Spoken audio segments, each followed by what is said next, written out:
नमस्कार, मैं डॉक्टर शोभा Rawat, assistant professor Hindi विभाग, डॉक्टर पीताम्बर दत्त बड़थवाल हिमालयन राजकीय स्नातकोत्तर महाविद्यालय कोटद्वार, हेमवती नंदन बहुगुणा गढ़वाल केंद्रीय विश्वविद्यालय के BA 6th सेमेस्टर के प्रश्नपत्र प्रयोजनमूलक हिंदी के पाठ्यक्रम के अंतर्गत रेडियो लेखन के विषय में आज हम विस्तार से चर्चा करेंगे।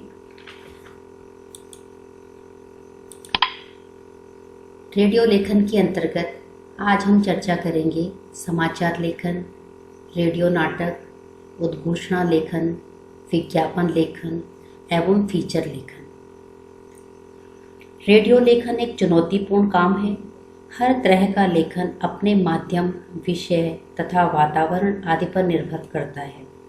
रेडियो कार्यक्रम कई प्रकार के होते हैं। निश्चित है कि इन सब कार्यक्रमों में जहाँ जहाँ लेखन कार्य की आवश्यकता है, उसकी प्रकृति आवश्यकता को देखते हुए अलग अलग होती है।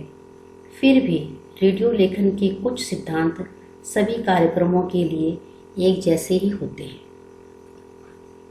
सबसे पहले तो हमें इस बात की ओर विशेष ध्यान देना होगा कि रेडियो लेखन अपनी प्रकृति में मुद्रण माध्यम अर्थात समाचार पत्र, पुस्तक इत्यादि से बिल्कुल भिन्न होता है। इसलिए स्वाभाविक है कि इसके लिए लिखी जाने वाली सामग्री की भाषा भी उन माध्यमों के लिए लिखी जाने वाली सामग्री की भाषा से भिन्न होती है। इस भिन्नता का मूल आधार है भाषा का श्रव्य होना, यानी कहा जा सकता है कि रेडियो की अपनी भाषा होती है और इस भाषा का वैशिष्ट्य रेडियो लेखन में देखा जा सकता है। या हम दूसरे शब्दों में कह सकते हैं कि रेडियो ध्वनियों के प्रसारण तक सीमित है, इसलिए इसके कार्यक्रमों की भाषा में भाषा के ध्वनि गुणों को उभारा जाता है।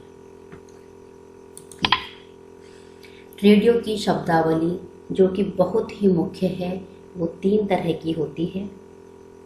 पहला है वाक अर्थात बोलना, दूसरा है ध्वनि अर्थात उच्चारण, तीसरा है मौन अर्थात निशब्दता। वाक अर्थात बोलना, वाक यानी वाणी बिना ध्वनि प्रभावों के ही सूचना और विचार संप्रेषित करने में सक्षम है, किंतु रेडियो पर इसका प्रयोग विशेष ढंग से करना होता है। इसमें सरलता और स्पष्टता जरूरी होती है। सरलता और स्पष्टता के अतिरिक्त रेडियो पर बोले जाने वाले एक बात और ध्यान रखनी पड़ती है कि श्रोताओं का ध्यान आकर्षित करने के लिए उतार चढ़ाव या सुर, ताल तथा स्वर, जिसे हम पिच, टेम्पो या टोन भी कहते हैं, इनमें विविधता होनी चाहिए। ध्वनि अर्थात उच्चारण, ध्वनि प्रभाव संगीत का रूप भी ले सकता है या फिर प्राकृतिक अथवा इलेक्ट्रॉनिक ध्वनियों का रूप भी ले सकता है। क्या ध्वनि स्पष्ट रूप से पहचानी जा सकती है? कभी कभी आंधी की आवाज़ नदी या समुद्र की आवाज़ लगने लगती है, या घड़ी की टिक टिक, घोड़े की टापों की आवाज़ लगने लगती है, और यह पता नहीं होता कि दृश्य कहाँ का है। इसलिए उच्चारित शब्द का एक अहम काम है कि वह ऐसे प्रभाव सफलतापूर्वक संप्रेषित कर सके। अतः उच्चारित शब्दों को संवाद के साथ घनिष्ठ रूप से बुना होना चाहिए। मौन अर्थात निशब्दता यानी खामोशी। रेडियो प्रसारण में यह एक आश्चर्यजनक तत्व है। मौन शब्दों पर जोर दे सकता है और श्रोता को इतना समय दे सकता है कि वह उन्हें ध्यान से सुनकर समझ सके, अपनी कल्पना शक्ति से उन्हें आत्मसात कर सके। लगातार एक ही तरह की ध्वनियों का प्रवाह नीरसता की सृष्टि कर सकता है। इससे बचने के लिए मौन रखा जा सकता है। फिल्म की तरह रेडियो में भी समय के साथ प्रयोग करने की अनंत संभावनाएं हैं। रेडियो क्योंकि जनसाधारण का माध्यम है, इसे देश के कोने कोने में सुना जाता है और कई बोलियों के लोग इसे सुनते हैं। इसलिए इसमें सामान्य बोलचाल की भाषा होनी चाहिए। वाक्य सरल तथा रोचक होने चाहिए।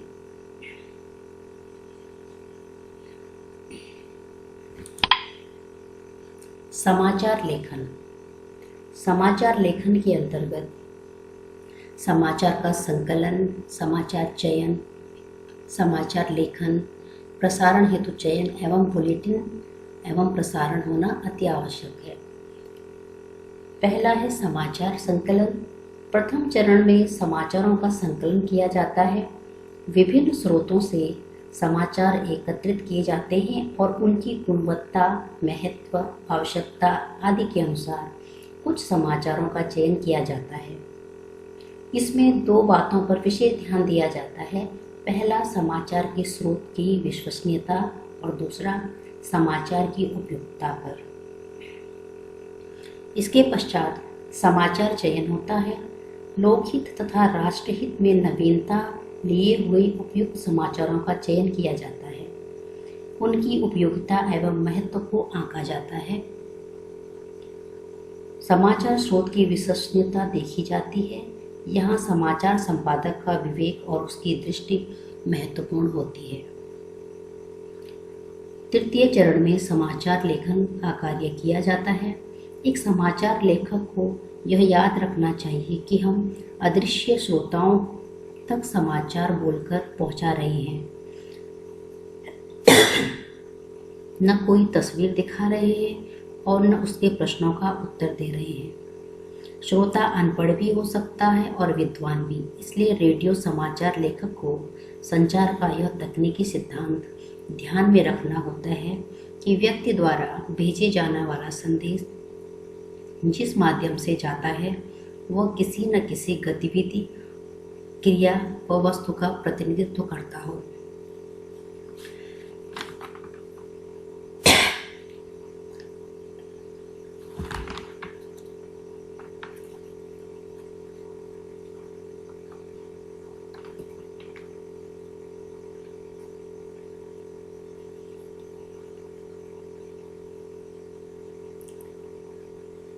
समाचार बुलेटिन हेतु समाचार चयन और लेखन के बाद ही स्थिति आती है कि उन्हें पूल में डालने की। पूल अर्थात सरोवर। यह समाचार पत्रों में समाचार चयन और लेखन के बाद की स्थिति आती है कि उन्हें पूल में डालने की, अर्थात समाचार लिखकर समाचार सरोवर में रख दिया जाता है। यहाँ से समाचार वाचक को उस बुलेटिन में प्रसारित किए जाने वाले समाचार दे दिए जाते हैं। इस तरह पूल समाचारों का भंडारण गृह होता है। रेडियो नाटक। रेडियो नाटक के अंतर्गत हम नाटक बीज।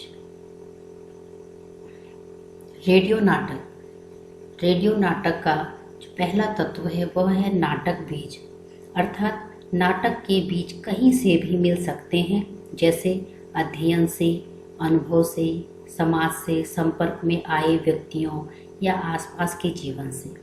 इसके आधार पर लेखक अपनी लेखनी से उन्हें कथानक, चरित्र, संवाद आदि के माध्यम से नाटक के रूप में समाज के सामने प्रस्तुत करता है। इसके लिए लेखक में संवेदनशीलता का होना अति आवश्यक है। कथानक। इसके अंतर्गत नाटक की घटनाओं, प्रसंगों, कार्य व्यापारों और कथानक से संबद्ध सभी बातें आती हैं। नाटक के प्रारंभ, विकास और अंत के विभिन्न चरण, संघर्ष, दृश्य और सूक्ष्म प्रसंगों का अनुपात, घटनाओं और पात्रों का तथा संवादों का संबंध इसी के अंतर्गत आता है। कथानक घटनाओं तथा कार्य व्यापारों का वह संगठन है जिस पर नाटक की रचना होती है। इसलिए नाटक का कथानक ऐसा होना चाहिए जो श्रोताओं की जिज्ञासा को अंत तक बनाए रखे।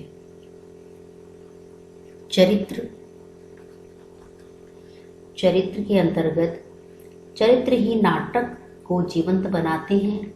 ये चरित्र सजीव होने चाहिए। सजीव पात्र ही विश्वसनीय होते हैं। रेडियो नाटक में पात्रों की संख्या कम से कम रखी जाती है जिससे वो आसानी से पहचाने जा सके। इस दृष्टि से रेडियो नाटकों का पात्र के मन में गहराई से उतरना सरल बन जाता है। दृश्य संयोजन। रेडियो नाटक में दृश्यों की संख्या का कोई बंधन नहीं है। इसमें एक भी दृश्य हो सकता है और एक से अधिक भी। दृश्य छोटे भी हो सकते हैं और बड़े भी। रेडियो नाटक में दृश्यांतर के लिए विशेष अवरोध नहीं होता। दृश्यांतर तभी होता है जब वातावरण निर्मित हो चुका हो। रेडियो नाटक लेखन के उपकरण। रेडियो नाटक लेखन के उपकरण के अंतर्गत पहला है भाषा। रेडियो नाटक की भाषा सरल, स्वाभाविक, दृश्य रूपात्मक और अभिनेताओं द्वारा बोली जाने वाली भाषा होनी चाहिए। लेखक को ध्यान रखना चाहिए कि रेडियो नाटक श्रोताओं को भाव बोध, स्थान बोध, फल बोध और मंचन सामग्री का बोध करा सके। संवाद के माध्यम से श्रोताओं को जानकारी मिल सके कि नाटक में जिस स्थान का वर्णन है वह कहाँ है। संवाद। संवाद। रेडियो नाटक में संवादों का प्रयोग 3 रूपों में होता है: भाषा, ध्वनि प्रभाव और संगीत। संवाद ही रेडियो नाटक है। संवाद मंच पर भी महत्वपूर्ण है। संवाद के अतिरिक्त रेडियो नाटक में थोड़ा बहुत ध्वनि प्रभाव, संगीत आदि सहायता कर देते हैं, किंतु संवाद के बिना रेडियो नाटक प्राणहीन हो जाता है। संवाद में कोई न कोई नाटकीय प्रयोजन अवश्य होना चाहिए। संवाद पात्रों के अनुरूप होना चाहिए। संवाद सरल और स्वाभाविक होने चाहिए। प्रत्येक संवाद तथ्यपरक होना चाहिए। नैरेशन। नैरेशन। रेडियो नाटक में नैरेशन की स्थिति नाटक विशेष एवं उसके प्रकार पर निर्भर करती है। रेडियो नाटक में नैरेशन 2 प्रकार के होते हैं। वे नैरेशन जिनके व्यक्तिगत जीवन का नाटक की घटनाओं से कोई संबंध नहीं होता। दूसरा वे नैरेशन जो नाटक के पात्र होते हैं और जिनके जीवन की घटनाओं का नाटक से प्रत्यक्ष संबंध होता है। ध्वनि प्रभाव। रेडियो नाटक में ध्वनि सूचना और विवरण का काम करती है। अनेक प्रकार की ध्वनियों से नाटक को विशिष्ट आकार प्राप्त होता है और संवेदनाओं से संबद्ध श्रोताओं के मानस पटल पर अंकित हो जाते हैं। संगीत। रेडियो नाटक में संगीत का प्रयोग 3 प्रकार से किया जाता है: स्वतंत्र रूप में, पृष्ठभूमि में, ध्वनि प्रभाव के साथ मिश्रित रूप में। नाटक को सशक्त बनाने का नाटककार के पास एक शस्त्र है: पृष्ठभूमि का संगीत। संगीत द्वारा जहां नाटक के प्रभाव में तीव्रता लाई जाती है, वहां दृश्य विशेष को संगीत की सहायता से चित्रित किया जाता है। उद्देश्य। रेडियो नाटक का उद्देश्य मनोरंजन के साथ साथ मनुष्य के अंतर जीवन को भी चित्रित करना होता है। अपने आसपास की समस्याओं को रेखांकित करने और उनके प्रति लोगों में जागरूकता उत्पन्न करने के लिए नाटक की रचना की जाती है। शीर्षक।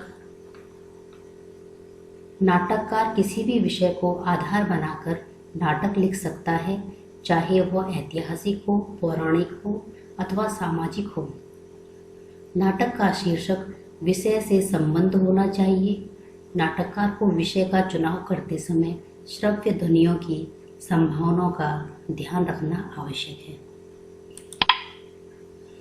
उद्घोषणा लेखन। उद्घोषणा लेखन उद्घोषक द्वारा कार्यक्रमों के बारे में दी जाने वाली जानकारी को रेडियो उद्घोषणा कहा जाता है। ये उद्घोषणाएं रेडियो प्रसारण के शुरू होने से लेकर रात को प्रसारण बंद होने तक, कार्यक्रम के शुरू होने से पूर्व तथा कार्यक्रम के समाप्त होने तक जारी रहती हैं। उद्घोषक समाचार, नाटक, वार्ता, संगीत आदि के बारे में श्रोताओं को जानकारी देता है। उद्घोषणा लेखन को रेडियो पर प्रसारित होने वाले कार्यक्रमों एवं प्रसारण समय के बारे में संपूर्ण जानकारी होनी चाहिए। किस कार्यक्रम में क्या विषय होंगे इसका ज्ञान भी उद्घोषक को होना चाहिए। इसके अंतर्गत उद्घोषक को विषय की पूरी जानकारी होनी चाहिए। इसके साथ ही कार्यक्रम की जानकारी भी होनी चाहिए। कार्यक्रम की अवधि क्या होगी इस अवधि का ज्ञान भी उद्घोषक को होना चाहिए। उद्घोषक की भाषा सरल व सहज हो तथा उनके वाक्य विन्यास में विविधता हो। विज्ञापन लेखन। विज्ञापन शब्द अंग्रेजी शब्द एडवर्टाइजमेंट का हिंदी रूपांतर है, जिसका अर्थ है टू टर्न टू या मोड़ देना। इस प्रकार विज्ञापन का आशय उस क्रिया से है जो किसी व्यक्ति को किसी विशेष तत्व की ओर मुड़ने पर विवश कर देती है। विज्ञापन संप्रेषण का एक प्रकार है जो उत्पादक अथवा कार्य को उन्नत करके जनमत को प्रभावित करता है।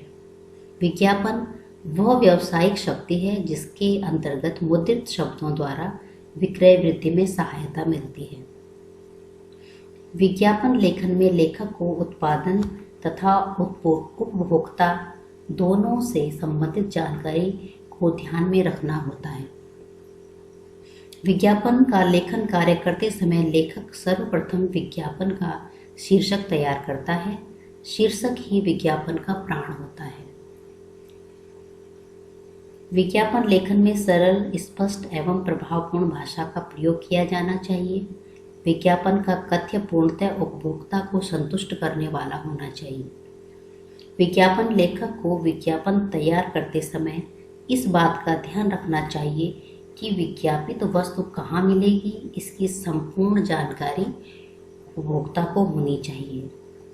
विज्ञापन लेखन में कम से कम समय में अधिक से अधिक प्रभावी बात का होना अति आवश्यक है। फीचर लेखन। फीचर लेखन के अंतर्गत रेडियो फीचर को एक रेडियो रूपक भी कहा जाता है। रेडियो फीचर या रूपक एक आधुनिक रेडियो विधा है। इसे रेडियो नाटक समझ लेना बहुत बड़ा भ्रम है। ऐसा अक्सर रेडियो रूपक शब्द के प्रयोग के कारण हो जाता है। रेडियो फीचर किसी गतिविधि का नाटकीय प्रस्तुतिकरण है। फीचर कार्यक्रम सूचनाओं तथा मनोरंजन को प्रस्तुत करने की सभी उपलब्ध साधनों एवं प्रसारण के तरीकों को रुचिकर रूप में प्रस्तुत करने की विधि है। पहला है विषय।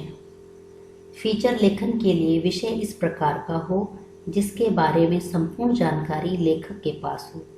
फीचर का विषय इस प्रकार का होना चाहिए जो श्रोताओं में जिज्ञासा या कौतूहल पैदा कर सके, उन्हें नए विषय की जानकारी दे सके, उनके मन पर अमिट प्रभाव छोड़ सके, किसी न किसी रूप में उनके जीवन से संबद्ध हो। तथ्यपरकता। फीचर में तथ्यों का विशेष ध्यान रखा जाता है। जब तक कोई फीचर तथ्यपरक नहीं होगा वह विश्वसनीय नहीं माना जाएगा।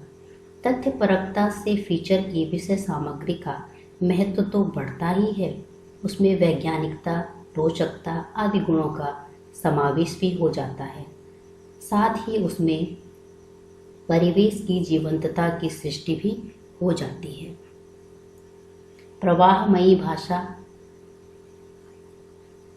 रेडियो फीचर में भाषा का महत्वपूर्ण स्थान है। वह भाषा ही है जो फीचर का संदेश श्रोताओं तक संप्रेषित करती है और श्रोताओं की प्रतिक्रिया उपलब्ध कराती है। इसलिए एक अच्छे रेडियो फीचर की भाषा में सरलता, सहजता और प्रवाहमानता होनी चाहिए। उसका शब्द चयन तथा वाक्य विन्यास ऐसा हो जिसे आम आदमी भी समझ सके। संगीतात्मकता। रेडियो फीचर के लिए संगीत का विशेष महत्व है। कोई भी रेडियो फीचर संगीत प्रभाव के बिना प्रस्तुत किया जाना अत्यंत कठिन है। याद रहे कि तथ्य और रस का उद्घाटन एक रेडियो फीचर में कितना ही रोचक एवं नाटकीय क्यों न हो, संगीत के बिना वह विवरण मात्र रह जाएगा। कथात्मकता। रेडियो फीचर वही श्रेष्ठ माना जाता है जो श्रोता को बांध ले। इसके लिए लेखक यथासंभव कथात्मकता की युक्ति अपनाता है। कथा तत्व की निरंतरता, कौतूहल एवं रोचकता का समावेश करती है। कथा तत्व का प्रयोग जितनी कुशलता से होगा, रेडियो फीचर उतना ही श्रेष्ठ होगा। प्रारंभ, मध्य, अंत। रेडियो फीचर में उसके प्रारंभ, मध्य और अंत पर विशेष ध्यान दिया जाता है। फीचर का प्रारंभ आकर्षक बन सके, इसके लिए अच्छा रहता है कि बिना किसी भूमिका की एकाएक बीच से बात शुरू हो। भूमिका आवश्यक होने पर उसे संगीत या ध्वनि प्रभावों की पृष्ठभूमि पर प्रस्तुत किया जाना चाहिए। इसी तरह जैसे जैसे फीचर आगे बढ़े, उसकी गति में अवरोध न आए तथा एक रास्ता भी न आने पाए। तथ्यों और सूचनाओं को शुरू से अंत तक अमूर्त रूप में प्रस्तुत न किया जाए। उसमें नाटकीयता का समावेश भी कर देना चाहिए। इसी तरह फीचर का अंत भी प्रभावशाली होना चाहिए। तो इस व्याख्यान के अंतर्गत हमने रेडियो लेखन की विविधताओं को जाना और समझा। इस व्याख्यान के अंतर्गत हमने रेडियो लेखन के विविध आयामों को जाना और समझा।